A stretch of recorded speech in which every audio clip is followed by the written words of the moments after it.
warahmatullahi wabarakatuh. Waalaikumsalam. Perkenalkan, nama saya Taufan Gang Saputra dari Prodi Pendidikan Biologi, nomor NIM 2384010. Saya Nadia Tulisna dengan NIM 2384008. Kami akan menyampaikan tentang poster yang berjudul pengaruh IKN itu ibu kota Nusantara terhadap ekosistem hutan di sekitar IKN. Terlebih dahulu akan dijelaskan oleh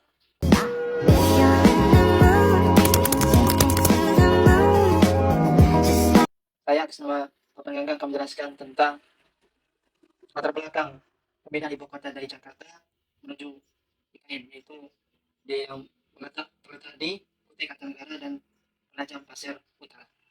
Latar belakang dari pemindahan ibu kota IKN dilakukan sebagai salah satu strategi untuk merealisasikan target ekonomi Indonesia tahun 2045, yaitu pertumbuhan ekonomi yang lebih inklusif dan merata melalui akselerasi pembangunan kawasan timur Indonesia. Karena memang di Jakarta sudah terlalu banyak beban yang ada di sana, sehingga Bapak Presiden Jokowi merencanakan untuk memindahkan ibu kota dari sana, dari Jakarta menuju Kalimantan Timur. Adapun ada 8 prinsip ibu kota negara IKN. Yang pertama tentang Bhinneka Tunggal Ika, yaitu persatuan. Tidak ada diskriminasi terhadap warga negara Indonesia. Kemudian mendesain sesuai dengan kondisi alam di sana. Artinya pemindahan ibu kota IKN tidak merusak alam. Itu diusahakan oleh Bapak Presiden. Kemudian sekunder dan tangguh. Artinya bagaimana membentuk ibu kota yang sesuai dengan kebutuhan. Sebagaimana yang ada di Amerika Serikat, di sana ibu kota dibentuk ya tidak sembarangan. Kemudian aman dan terjangkau bagi semua. Biasanya di IKN itu terletak di tengah-tengah kawasan Indonesia. Artinya dia berada di tempat yang strategis, beda dengan di Jakarta. Karena di sana ya sudah terlalu padat dan sudah terlalu banyak beban yang ada di sana. Kemudian peluang ekonomi untuk semua, yaitu bagaimana IKN ini menghadirkan ekonomi Indonesia menuju Indonesia emas di tahun 2045. Kemudian rendah emisi karbon, karena kita tahu di Kalimantan sudah terkenal dengan hutan yang luas. Artinya di sana akan dibentuk ibu kota hijau yang ada di IKN sehingga rendah emisi karbon dan mengurangi apa namanya karbon dioksida yang paling banyak ada di Jakarta. Kemudian nyaman dan efisien bangun teknologi. Artinya di sini disebutkan bahwa dibangun sistem digital pemantau bencana atau teknologi. Misalnya di IKN membangun sistem digital untuk memantau bencana misalnya banjir yang di sekitar IKN. Sistem tersebut mengontrol dan memberikan peringatan dini kepada masyarakat terdekat. Artinya di sana dibangun sebuah teknologi untuk membangun bahwa Indonesia ini akan menjadi negara yang maju, yang banyak teknologi. Artinya sistem dimaksud akan mengirim notifikasi misalnya kepada bencana banjir dan seterusnya. Kemudian di antara prinsip yang ada ini adalah terhubung aktif dan mudah diakses.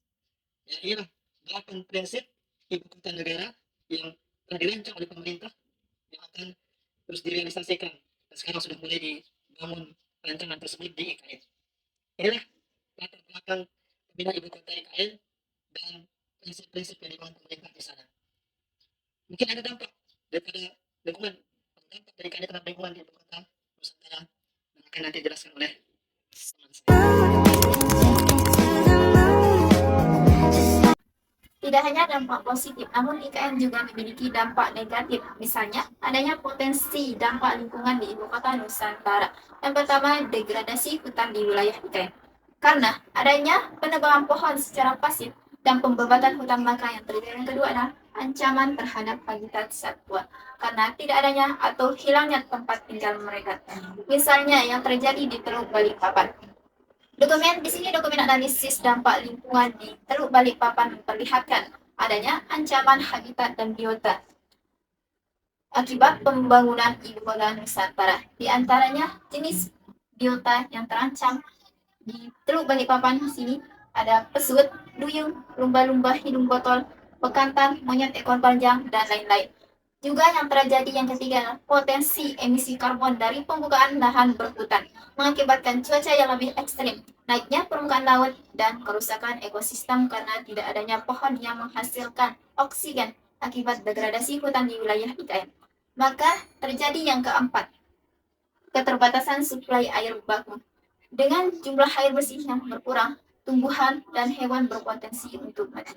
Jika kondisi ini masih berlanjut, maka ekosistem akan rusak dan akan terjadi bencana ekologi sehingga terjadilah yang kelima yaitu banjir.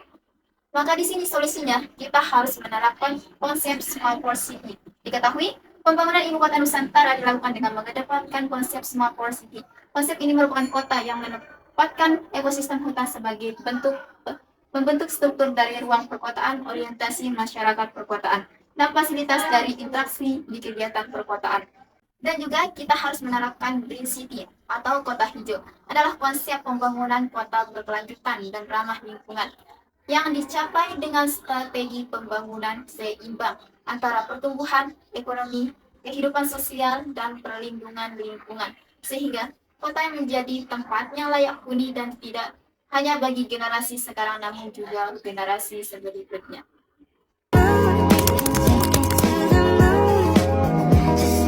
Kesimpulan dari kelompok satu adalah supaya mengharapkan agar pembangunan IKN untuk menerapkan konsep smart city, yaitu agar kota ini menempatkan sistem hutan sebagai bentuk struktur dari ruang perkotaan, orientasi masyarakat perkotaan, dan fasilitas berinteraksi di kegiatan perkotaan. Intinya, agar pembangunan kota IKN tidak hanya memperhatikan sistem atau konsep pembangunannya saja, tapi juga memperhatikan dampak lingkungan yang terjadi di sekitar IKN agar tidak menyengsarakan masyarakat di kemudian harinya. Demikian saya Taufik Putra dan sekian dari kelompok satu. Sekarang, Assalamualaikum warahmatullahi wabarakatuh.